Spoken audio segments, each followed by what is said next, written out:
Does Zambia need the IMF? Has been the burning question that the majority of people have been asking.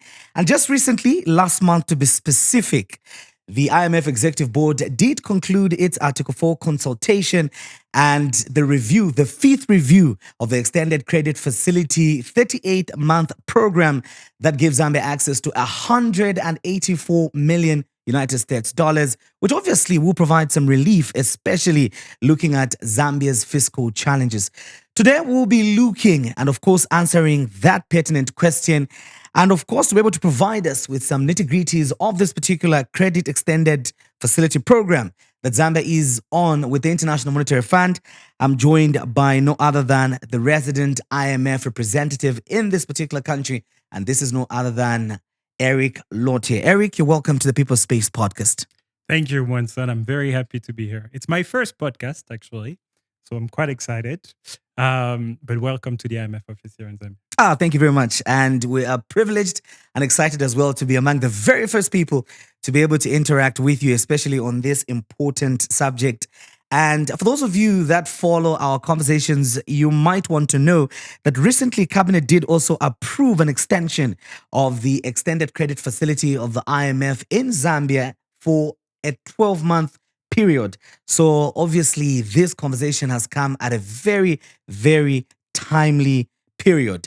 Now, Eric, we've got a tradition on the People's Space podcast. You know, we're not only interested in what you have to tell us or what you know, but we're also interested in you as a human being.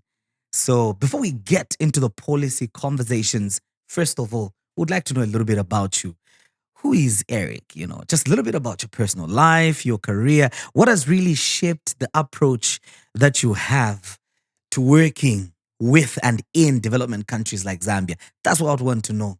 Thank you. Well, what you have to know about me is that I'm a bit of an economic geek. Like I love my job and I'm very passionate about it. But before joining the IMF, I served as an ODI fellow in Burundi.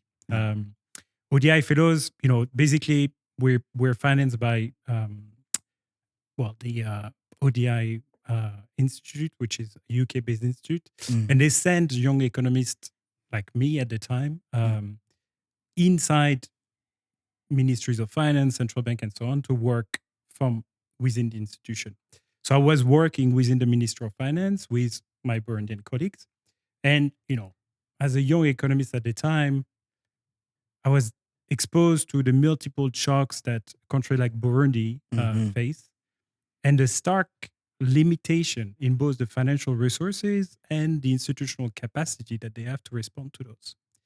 And, it was quite a eye-opening experience in terms of the complexity of policymaking in such a complicated setup.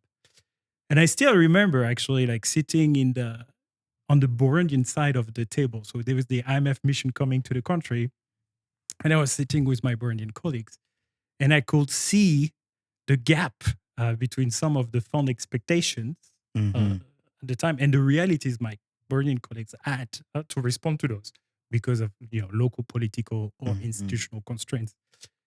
It didn't prevent them from committing to the reforms, even though that would be pretty tough to achieve. But it left me with a deeper understanding of the pressure those policymakers face, right? And I think what shaped this was essentially I understood the importance of frank, open dialogue, and I think we have this with the Zambian government, but we really need to have this kind of like empathy for the constraint the policymaker face. And I think the institution of the IMF has also evolved in that direction. I think I remember the previous MD, Christine Lagarde. She used to say that the IMF role is to bring a wallet, a brain, and a heart. And I think it's exactly right. I think, the wallet is our financing, and we provide financing in concessional loans, so zero interest rate, near zero interest rate for low-income countries. That acts as a shock absorber, essentially. So it gives the economy the breathing space to, gradual recover from the crisis. The brain, is the economic analysis and the policy advice. This is backed by technical assistance also. That's, help countries implement the reforms, whether it's to create jobs, keep price stable, reduce inequality, and so on. And finally, the art. And the heart is our concern for the people. I mean, to be honest, this is why I'm so passionate about this job. We know the choice the government have to make in those difficult times Mhm. are very painful. And so we place a strong emphasis in fairness and protecting the most vulnerable during those adjustments. So, it's a privilege to be that. I love the fact that you've mentioned open dialogue and being frank. Obviously, these are key elements of ensuring that implementation of programs such as the extended credit facility are successful. But working in Africa, how has your experience been? Burundi, integrating with the people, learning about the local culture, and also apart from you know you being the IMF resident representative in Zambia. Eric is a human being. You're not just this economist, this finance guy. And French people love their football. French people love their music and all these other things that you guys do. So, So- what are some of the hobbies and stuff That I that you do. do when you're not looking at the economics of Zambia, Burundi, and all these other added responsibilities that you have? Oh, you're right. I mean, first I must bring my condolences for the Chipolopo. No, we accept them. We accept. Sorry. But what do I mean? Well, to be very frank with you, this is a very intense job. So I do not have that much free time. But when I do, of course, I love live music. I play saxophone. I run a lot. I like running. I mean, your country is so beautiful. The weather is so fantastic. So being outside, just in the nature is just, a privilege. And I've lived a long time in Africa. I lived in Burundi, then I lived 5 years in Tanzania. I was working in Tanzania before. And now I come back to Zambia. And I don't know, I just, enjoy life, the people, the culture. It's just, it's a fantastic opportunity. Interesting. As we transition, obviously, to our conversation, looking at the extended credit facility program, the focus of this initiative that is obviously aimed at ultimately helping Zambia achieve, fiscal restoration and stability, and also debt sustainability. What are some of the 2 or 3 headline targets that you can tell us that have been achieved so far, half into this program, and maybe why?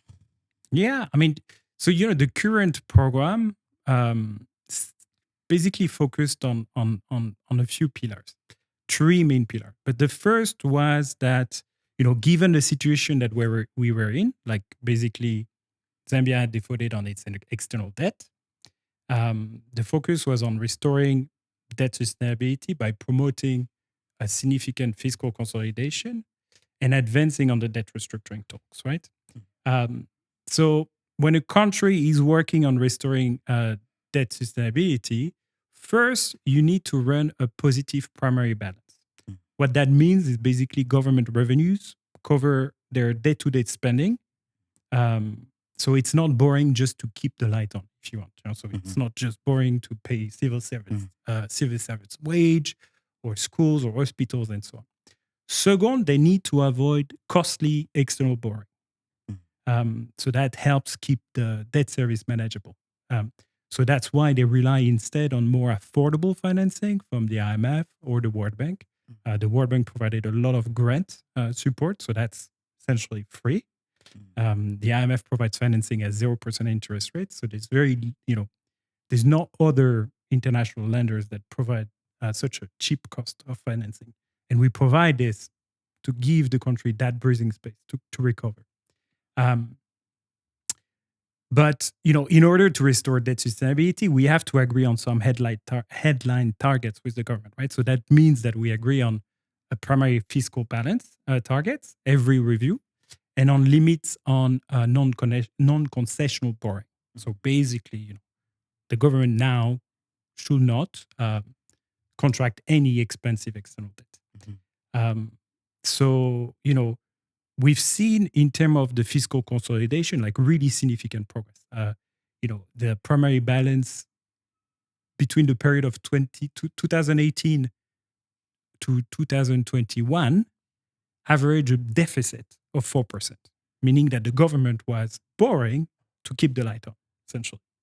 And then now, since the program started, we moved to a fiscal surplus of 0.6% of GDP in 2023. So that's positive surplus. And in 2024 of 2.9% of GDP. So we really are kind of like holding the right path in terms of the fiscal consolidation to bring the country back to a sustainable debt trajectory. And that kind of fiscal consolidation, it also helps the external investors, creditors, and so on, to see that the country is committed to live, within its means, essentially, but like to have this commitment to proper fiscal management and budget credibility.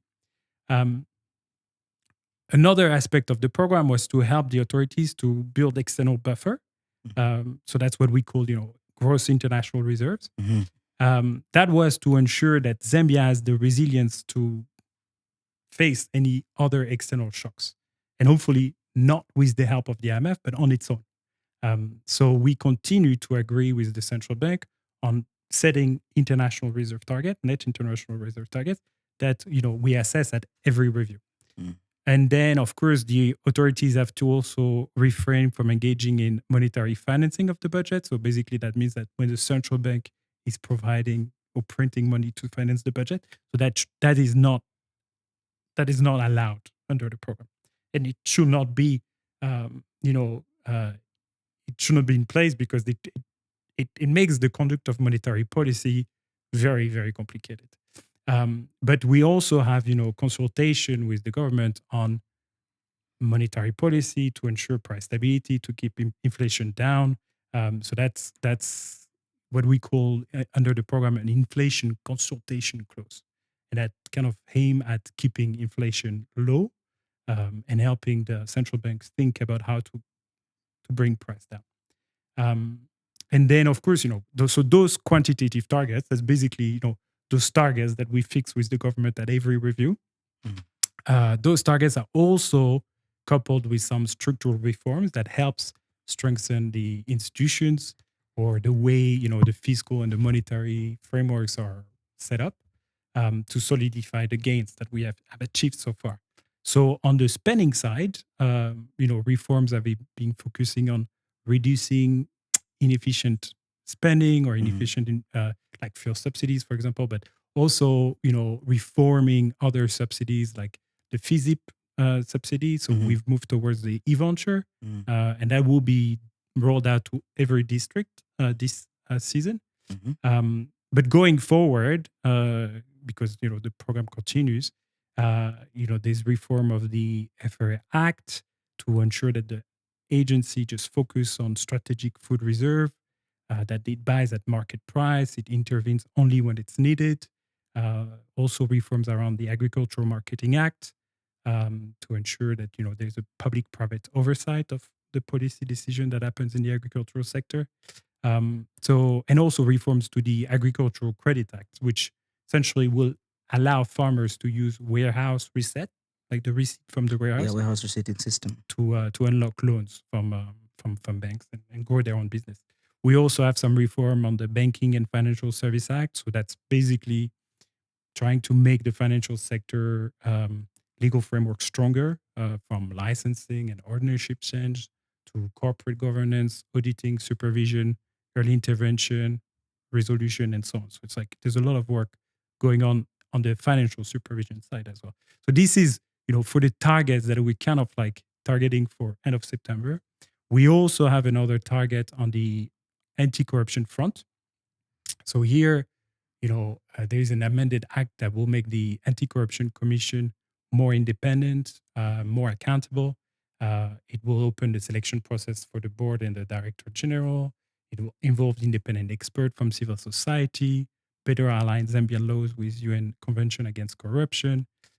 So basically, ensuring that the fight against corruption is independent and offenses are criminalized and that penalties are strong enough to deter people to engage in corrupt activities. So that revised law should be submitted in Parliament, I think, in September this year. So we're also kind of like helping the authority think about how to make sure that all the necessary, um, element of that laws are in place to guarantee the independence of the Anti-Corruption Commission.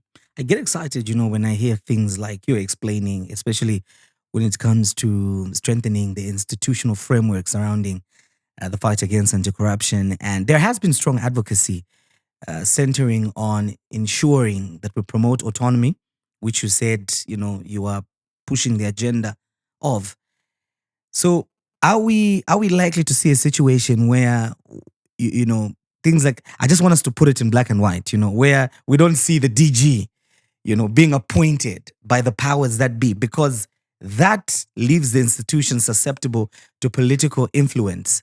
If I'm the guy that's, either the board chairperson or whoever, and I don't like you, Eric, I'll just tell my guy behind the camera and say, dude, can you go and investigate Eric? And before long, so it sort of compromises the fight and the institution still likes. So are we going to see major reforms pointing explicitly to that? But that's the goal. So this is the goal of the revision of that Anti-Corruption Act. And this is what we expect with our discussion with the government as the final result, to guarantee the independence of the anti-commission corruption. So yes, so we continuing work towards this, right? And so the law will be finalized very shortly and then submitted in Parliament in September. We are continuing engagement on this, and so you've worked in Burundi, yeah, you've worked in Tanzania, and now you're in Zambia. And I'm tempted to ask this question. You come from Europe, African governments normally have a tendency to fail to live within our means. We have a tendency to struggle with fiscal discipline. From all these areas where you've gone, from your experience, now I'm just drawing from your experience, where do you think the problem is? Is there enough, is there enough political will and willingness, drawing from your experience in all these countries, to really get to a place where we can be fiscally disciplined and stable enough? Well, that's an interesting question. I'm really more focused on Zambia right now, so I cannot talk about what's happening in the other countries.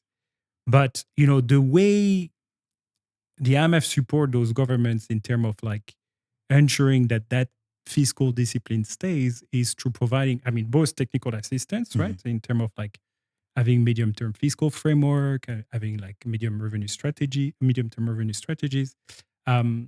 But also, you can work toward like fiscal rules. So the government of Zambia actually, is very interested on our support.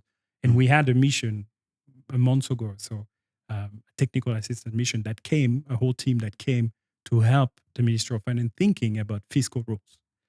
So what do you do with, the endowment that Zambia has? How do you ensure that there's a fair kind of like, allocation between generations?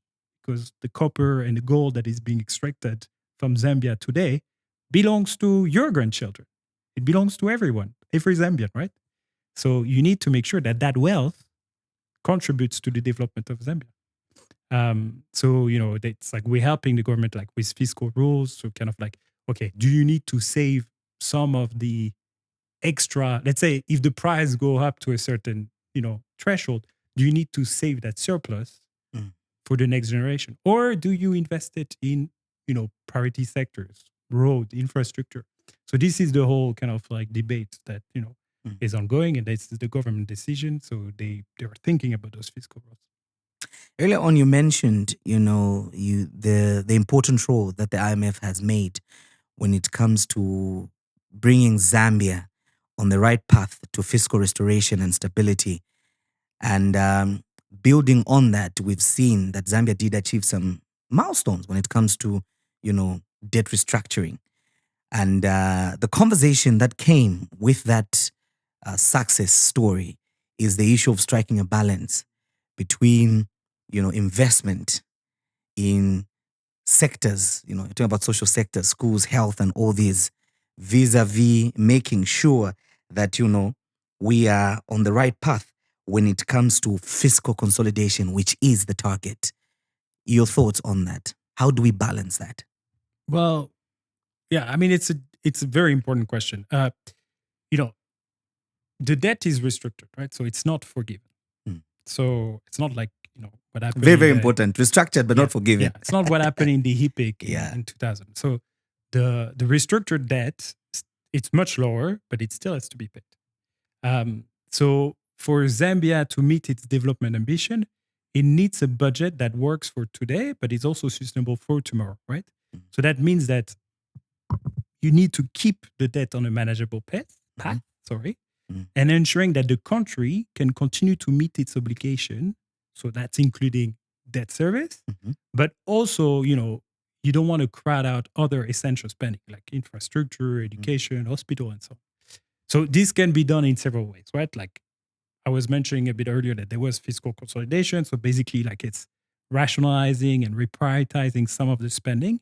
And I think this has been done very well in Zambia, where we kind of like, remove some of the ineffective spending or the less and very expensive subsidies to reallocate to social spending and health and education. A lot of teachers, a lot of health workers have been hired. This is essentially a direct kind of like consequence of like reallocating those ineffective subsidies. But you there's not there is so you can cut a bit of the spending, but you cannot compress. There's so much you can go there, right? Like at some point, you cannot compress more, and so raising more revenue here is essential. So the revenue mobilization is the most sustainable way for Zambia to fund its own development. I mean, it's your own revenue, so you do whatever you want with the revenue, and it's sustainable because it doesn't depend on what happened in the international stage or whether bilateral lenders, so you need those own revenue coming from the Zambian, uh, economy, right? So here, we have a sharp focus on improving tax compliance, reducing tax exemptions, simplifying the tax system so that it makes revenue collection fairer, more progressive, and more effective. So we work with the Zambian revenue authorities. We provide a lot of technical assistance, including on the medium-term revenue strategy. We also do, more kind of like technical administrative upgrades around setting up a large taxpayer unit or the smart invoice, as you probably know. So there's a lot of like work that is ongoing to help and improve the capacity of the Zambian Revenue Authority to mobilize those revenue. But of course, a lot of work remains to be done, and we're continuing to support. Just a follow up quickly. If you look at the Zambian business landscape, we have the majority of commercial activity in the informal sector as opposed to the formal sector, and much of the burden when it comes to tax remission solely hinges on the formal sector. In your technical assistance to the Zambia Revenue Authority, is this an area that you are perhaps also exploring? And is it even possible, by the way, to be able to say, extract as much as we can from the informal sector? Well, it's very difficult, right? Because first you have to get the informal economy somehow in the tax net, right? Mhm. And it's a very complicated. It's complicated to do. Mhm. It also rely on very many different dimensions. Mm. So one is if you want the informal sector to start formalizing itself, it needs to have an incentive to go into the formal economy, Mhm. right? You're not going to formalize yourself Yeah. if you know that ZRA is then going to go after you, right? Mhm.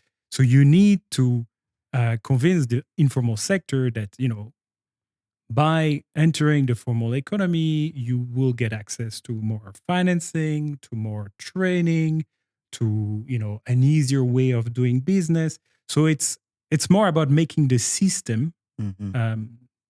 easier, the business climate more friendly, cutting the red tape, im- making the licensing requirement much easier, and then of course supporting this with more access to finance.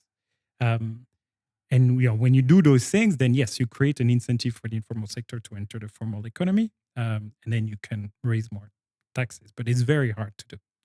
And I think the research actually shows that it's not really about the very small businesses like the informal traders at Commerce Market and so on. It's more about formalizing the more bigger value added kind of Value addition, yeah. activities. So that's important.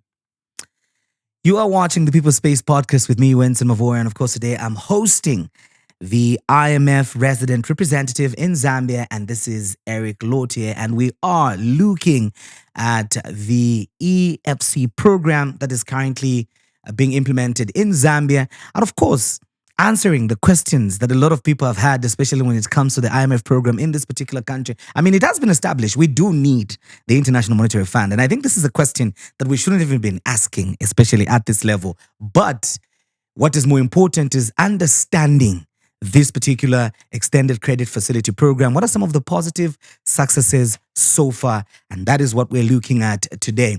Before we take a break, let me remind each and every one of you that actually follow these conversations that you do stand a chance to win some amazing and fantastic prizes, ranging from t-shirts such as the one that I'm wearing here that are branded the People Space Podcast, and other exciting and fantastic prizes such as mug cups, key holders, and exciting souvenirs and memorabilia that you cannot afford to miss on. But all you simply have to do is just be interactive on the platforms where the People's Space Podcast does broadcast. We are talking YouTube, Facebook, TikTok, and of course Twitter. And the handles are the Center for Trade Policy and Development on Facebook and YouTube, CTPD Zambia on platforms like Twitter and TikTok. And when your comment or reaction garners more traction, you might just be that lucky winner. And you never know, there are more actually amazing prizes that we can extend to you, such as coming to ask the questions yourself to people like Eric. You never know. So make sure. See you after the break. Welcome back to People Space Podcast. Today we are looking at the IMF in Zambia with a special focus on the extended credit facility program that Zambia is currently on. And of course, endeavoring to understand the program, looking at some successes and challenges, and just basically discussing the possibility of interrogating whether this particular program might just take Zambia to the promised land, which is, of course, achieving fiscal stability and debt sustainability, as has been the aim of the International Monetary Fund in this particular country, as it offers its technical assistance and other areas. And my guest is Eric Lautier, who is the IMF resident representative in Zambia. Now, obviously, earlier on, we did learn a little bit about you, the Kenny G skills that you have with the saxophone and these other things. One of the interesting that, French people, particularly French men, have, or it is rumored that French men are the most romantic in the world. Those Zambian men can agree with me that that theory may not be correct. But for the sake of just knowing, are you married? Are you a family man? We know your job is demanding and everything. So in that respect, what is it that we can know about you? So yes, I mean, well, technically, I'm not married. I'm engaged, and I have a young daughter that they both live with me in Zambia, and I'm actually expecting a boy at the end of September. Congratulations! And he will be born here in Zambia, so that makes me very happy. At least we've got a Zambian with some French blood. So getting into our conversation, Eric, one of the things that has dominated conversation with regards the International Monetary Fund in this country has always been the issue of conditions. I liked the three-prong approach that you mentioned earlier on with the IMF, the issue of the wallet, the heart. And the heart aspect is one element that people have not particularly associated the IMF with. The IMF come with these conditions that make it very expensive, especially when it comes to the cost of living. And in this case, we are looking at, some of the issues to do with fuel subsidy, which was again dominating conversation in this country. So how do we make sure that the vulnerable Zambians, as Zambia sits on this program, are protected? Yes, I mean it's a very good question. When the IMF arrives in a country, we arrive in a time of crisis, right? So that means that there were some policies in place that preceded the crisis that led to this crisis. So when we come into the country, we try to address those issues so that we can focus on restoring macroeconomic stability. And the Zambian program is based on three pillars.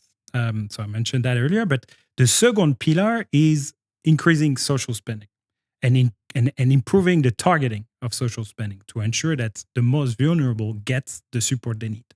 Of course, we want more support, but as part of the targets that we set with the government, we have a floor on social spending. So that basically is a nominal floor under which the government commits every review to not go under. So it's a minimum level of social expenditure that they have to do, even when they're making difficult budgetary adjustments. So this is basically the goal here is to ensure that the most vulnerable are protected, right?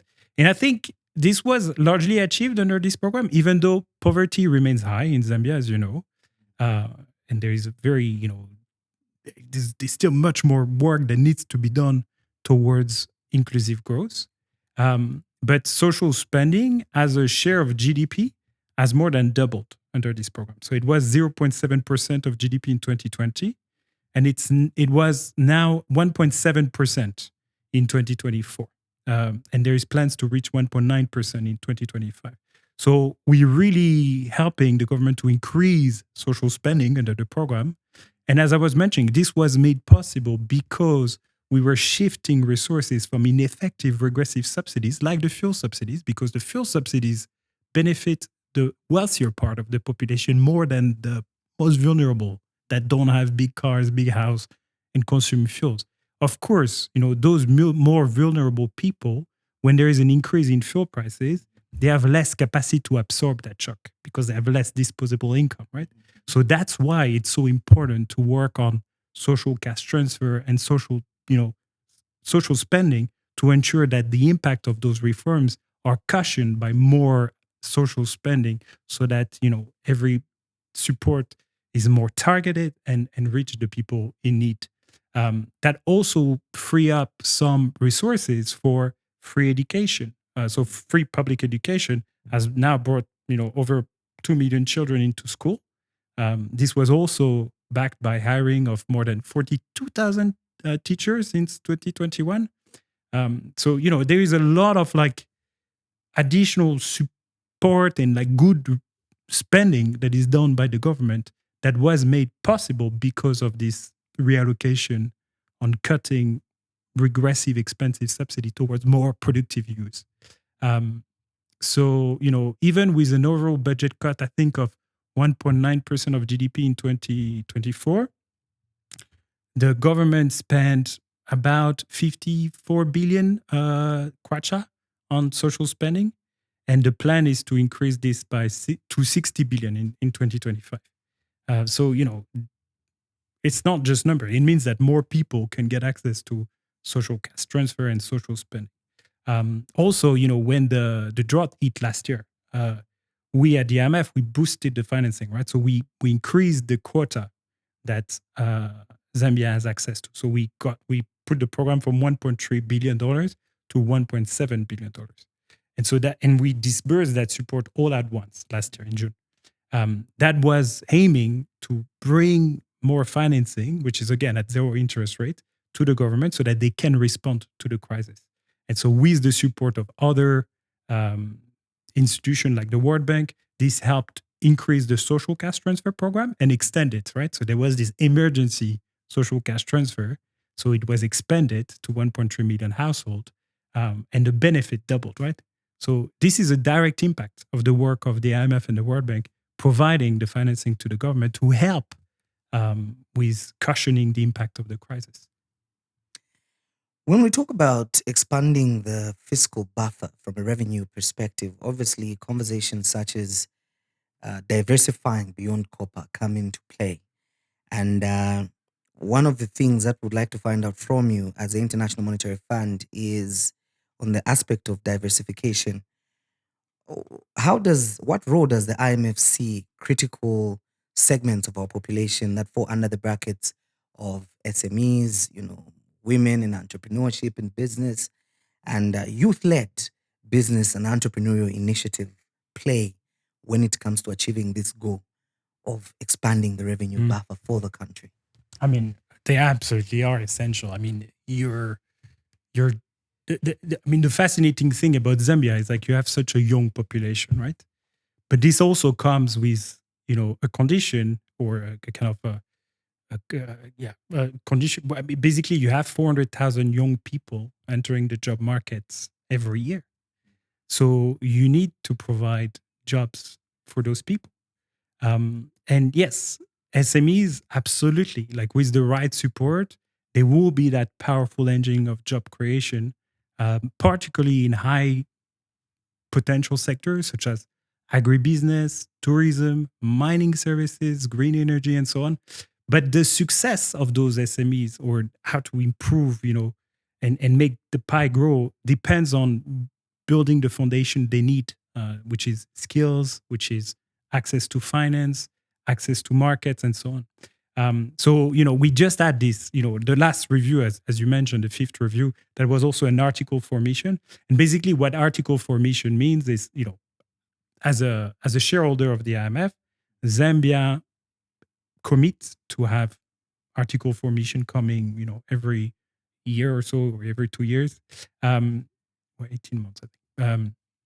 But they help us. I mean, those article formation essentially help us think a bit more deeply about medium-term issues. And as part of this article formation, we publish some what we call selected issue paper, where we look a bit more deeply at like some thematics. So it's available online. Everyone can Google, selected issue paper Zambia IMF. They will find it on Google. But basically, there was one paper when we looked at strengthening the labor market productivity to support growth and structural transformation in Zambia. And essentially, in that paper, we kind of like encourage reforms around technical and vocational training, so that you have more professional training that is short, it's modular, it's aligned with what the market actually demands in terms of skills. And it also should enable informal workers to, many of them are women and youth, to upgrade their skills while not stepping away from the livelihoods they currently make, right? So you need that flexibility to help the gap, to bridge that gap between education and employment, right?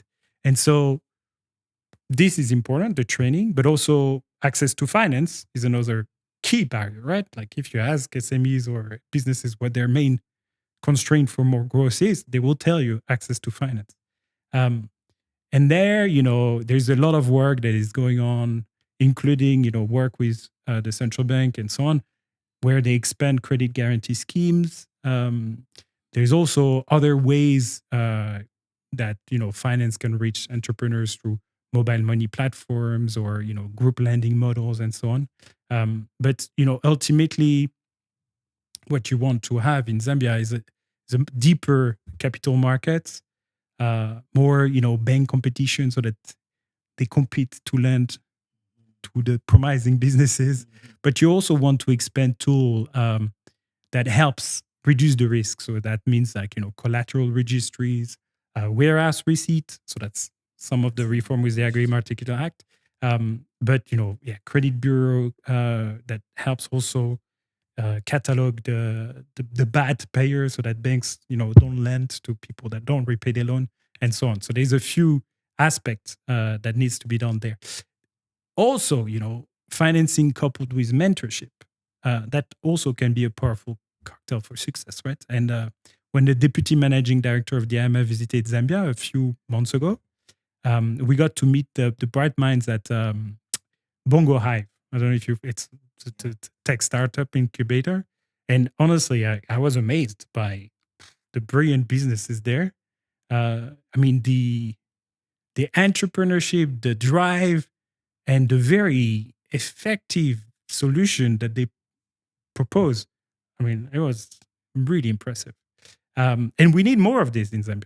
Like this is exactly the way to go, because you have many promising businesses that they stay informal, and that limit their access to finance. As we were mentioning, it limits access to markets, limits access to government support.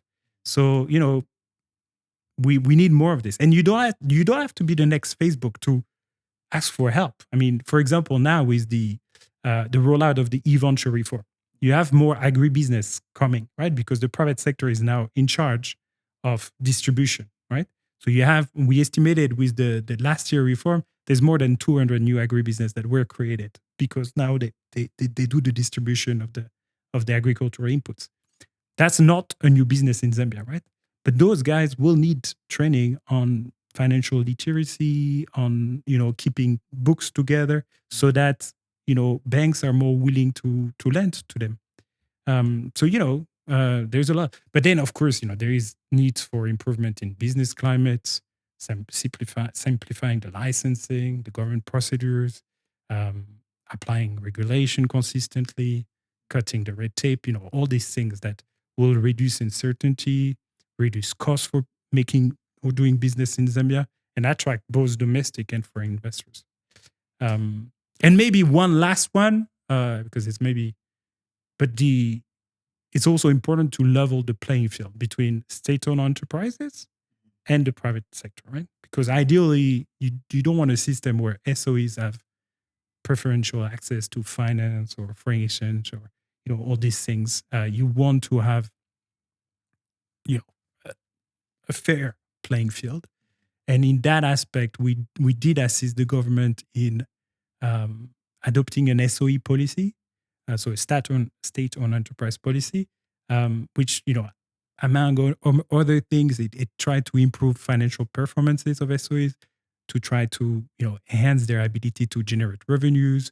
The authorities are also developing an SOE Act, which is in line with that policy, and that means that you want stronger SOEs with better governments, independent boards, transparent account, publishing their own financial accounts, so that it reduces the fiscal risk and open space for private investment. When you look at a country like Zambia, and still on the issue of trade and business and entrepreneurship, Zambia affiliates to SADC, which obviously comes with certain protocols whose aim is to promote trade facilitation and integration. And we also are party to the Africa Continental Free Trade Agreement, another initiative that is meant to boost trade and ultimately revenue for the country. How is the IMF supporting trade facilitation and value chain development vis-a-vis these regional and continental protocols?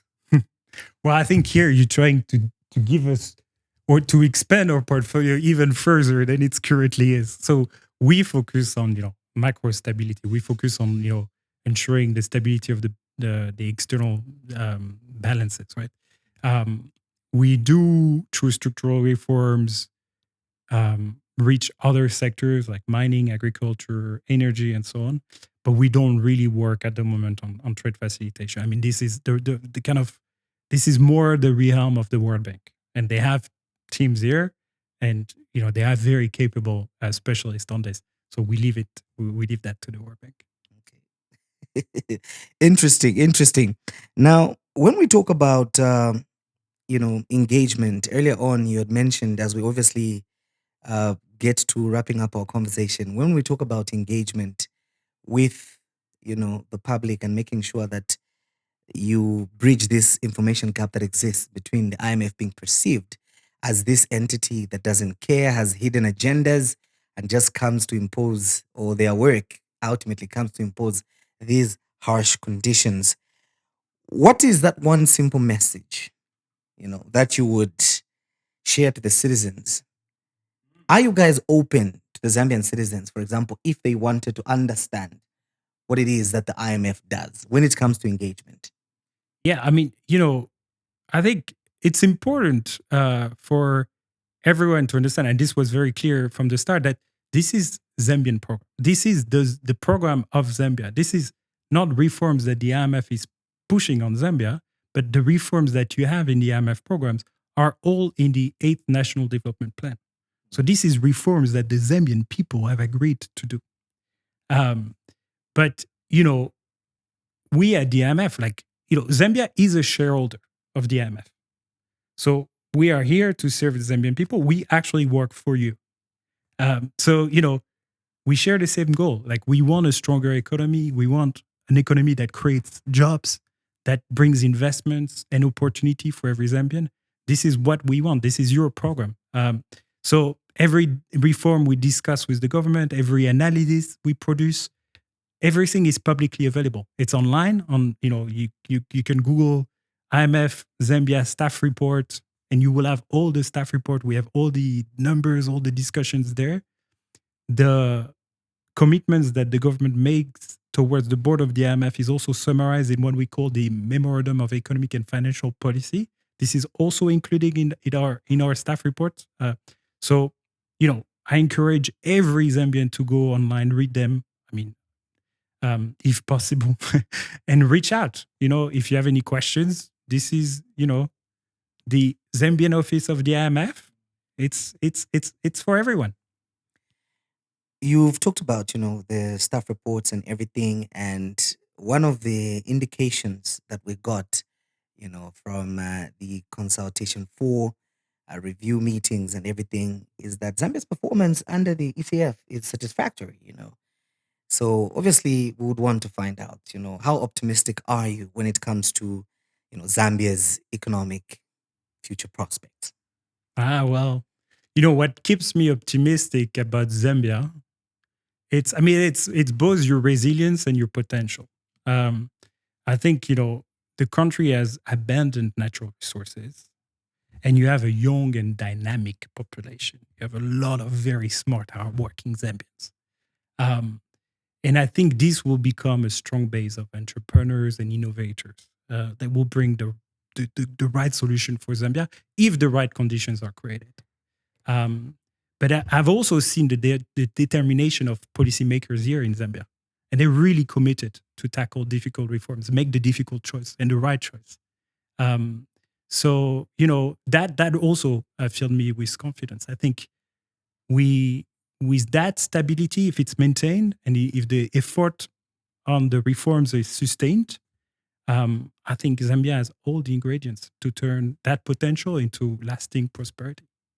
So, talking about some of the, brilliant work that you're doing in collaboration with key institutions such as the Zambia Revenue Authority, and we know that that goes beyond technical assistance but covers much of it.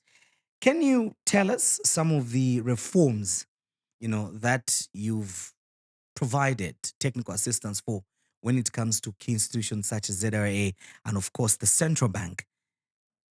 Yeah, I mean, sure. I mean, when people hear about IMF programs, they always associate it with loans or conditionality, right? But a big part of what we're doing is also providing technical assistance, and helping the authorities with the skills to implement necessary reforms. I mean, there's a lot of work that we've been that we've been providing. I think since 2022, we delivered about 200 capacity development missions to Zambia, and a lot has been achieved. So I can only mention a few, right? But I think if you look at well what happens on the fiscal side, so with the Zambian revenue authorities, well, we first did a deep dive on the Zambia tax system in 2022. That's what we call a tax administration diagnostic assessment, TADAT in short. And that essentially established a roadmap for the support that we were going to provide to Zambia and the ZRA. So first, the Revenue Authority established a large taxpayer office. That's basically a dedicated team to work on the biggest taxpayers. And that's because that's where the revenue stakes are the highest, so that the tax officials can focus their effort where it matters the most, right? Where it has the biggest impact. They also introduced automated tools to spot suspicious VAT refund claims, Mhm. things like fictitious invoice and so on, and to also speed up legitimate refunds. Of course, it's not going fast enough, as I'm sure a lot of Zambian business will tell you. But the whole point is to try to get honest business to get their money faster, while people that are a bit less honest get caught sooner. Um, they also launched the smart invoice system that's also helping widen audits and cut frauds. And for the first time in December last year, Zambia published its first tax exemption report, tax expenditure report, that showed that tax break and exemptions for which the data was available, like we couldn't assess all the tax exemptions, but that was costing to the budget about 1.5% of 1.5% of GDP, yes, in 2023. So that's essentially money that could be otherwise funding, schools, hospitals, and so on. But it's given as a tax break. I mean, we're continuing to help the government assessing and costing uh, broader tax exemptions and thinking on how to phase out, the incentives that are not delivering any value. Um, we also helped with Public Debt Management Act.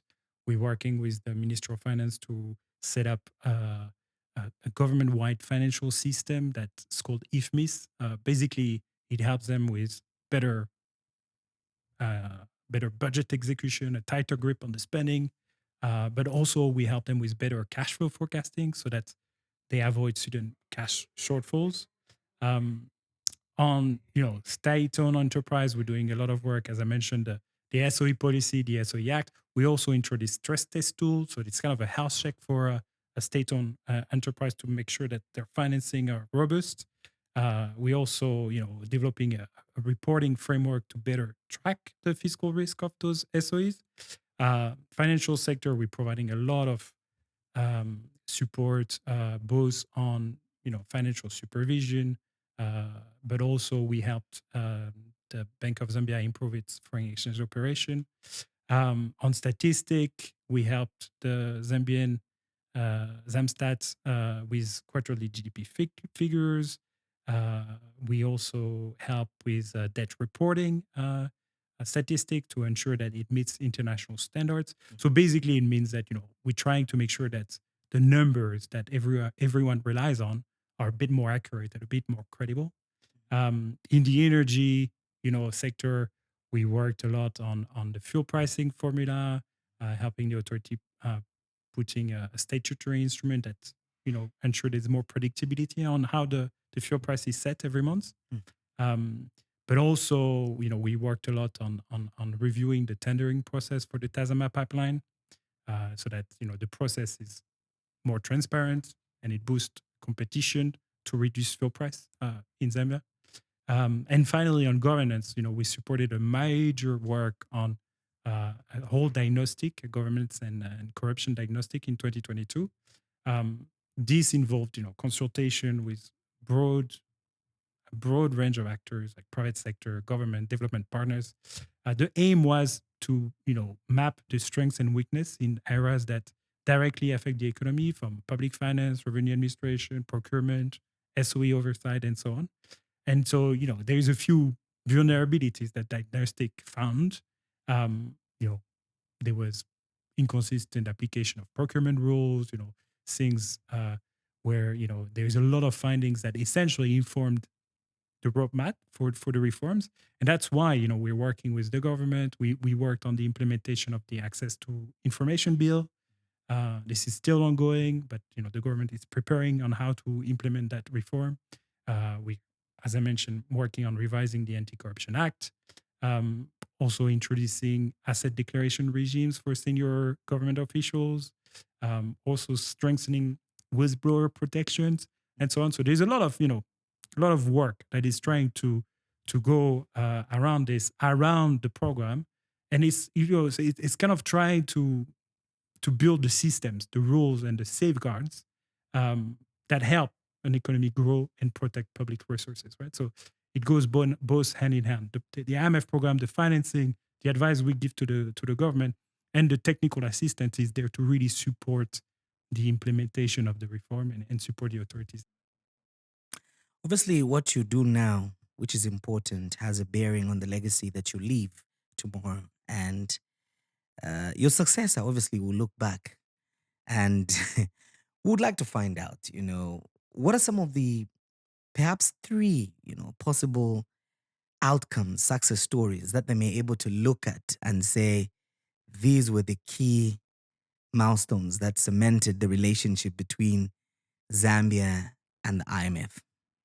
That's a fantastic question. Well, I mean, you might be overplaying a bit the role we truly have. The role was to help Zambia restore macroeconomic stability, right? Mhm. And address the root cause of the crisis, and lay the foundation for an inclusive and sustainable growth for Zambia and the Zambian people.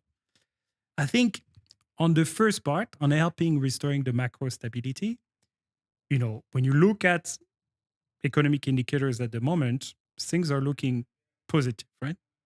Look at real GDP growth, you look at inflation, you look at the level of international reserve, um, you know, the the revenue mobilization. There's a lot, the fiscal commitment, there's a lot that are very positive. So it's a sign that this partnership between IMF and Zambia is working at the moment. But a few years from now, if I really had to think about three measurable outcomes that are closely related to what we do, right? Because it's important. Like sometimes I feel like there's a perception that IMF program do everything, but if you want to really assess, the efficacy, we need to kind of like focus on what we truly, the indicators that are closely related to what we do. Why are we here, right? And so I think first it will be that debt sustainability is firmly restored. That you have debt services that is consuming a much smaller share of your government revenue, that you have, and because of that, it has freed up fiscal space so that you can invest with Zambian own revenue into priority social sectors, into infrastructure spending. So I think that's one. Second, I think the inflation should be going down durably, and it's like anchored with the target that the Bank of Zambia has set, and it's supported by a credible monetary policy framework and fiscal discipline. And third, I think you want to see a significant increase in domestic revenue mobilization that is enough to finance all these public services, all these investment that you need to develop as a nation without relying on excessively or relying on expensive external borrowing. Right, this is important. You want higher revenue mobilization. That will be a big sign. And all of this, is really to ensure that Zambia gets better resilience against external shocks, because this is what we do at the IMF. We want a country to be able to face those external shocks on its own with its own reserves. So that means that you want a comfortable external buffer of international reserve. So you can essentially pay for your imports when financing conditions tighten, and it reduces the need to borrow externally in a hurry, right? So that's why you want those international reserves to grow. And if those conditions holds, I think it will mean that the hard work that both the Zambian authorities and the IMF, but mostly the Zambian authorities did, to create that space for Zambia to invest in its people, build resilience, chart its own, which is so important for Zambia to chart its own path toward prosperity. I think this will be a sign, right? But ultimately, it is the government of Zambia and the responsibility of the Zambian people to carry this forward, right? We, this is your program, and so it's it's the Zambian people responsibility to carry forward these kind of like commitment to sustain macro stability, so that the conditions remain right for investment to come, stay, and create the jobs that the country needs. All right. Thank you very much for coming through to the People's Space podcast. I hope I get a free T-shirt. Definitely. Definitely. And yes, talking about free t-shirts, ladies and gentlemen, we do have some goodies for you. Not only Eric will be privileged to get his package, but of course, you can also get an amazing package that will contain t-shirts, shirts, caps. We are in winter right now. You can get yourself some hoodies, some puffer jackets, branded mug cups, and all kinds of accessories. But remember, you just have to be interactive on our platforms, that is YouTube and Facebook, under the handle the Center for Trade Policy and Development and CTPD Zambia on Twitter and TikTok. And once your comment or reaction garners more reactions, you might just be that lucky winner that we will be able to give all these amazing and fantastic prizes to. So that when you meet in the streets of Lusaka with myself or Eric, we will be donning those, CTPD and People's Space branded apparel. The name is Wenson Mavor. Thank you for watching. And today's episode was focusing on the International Monetary Fund in Zambia, some of their work, with a special focus on the Extended Credit Facility Program, which Cabinet recently extended to a period of 12 months following some of the successes that we have seen.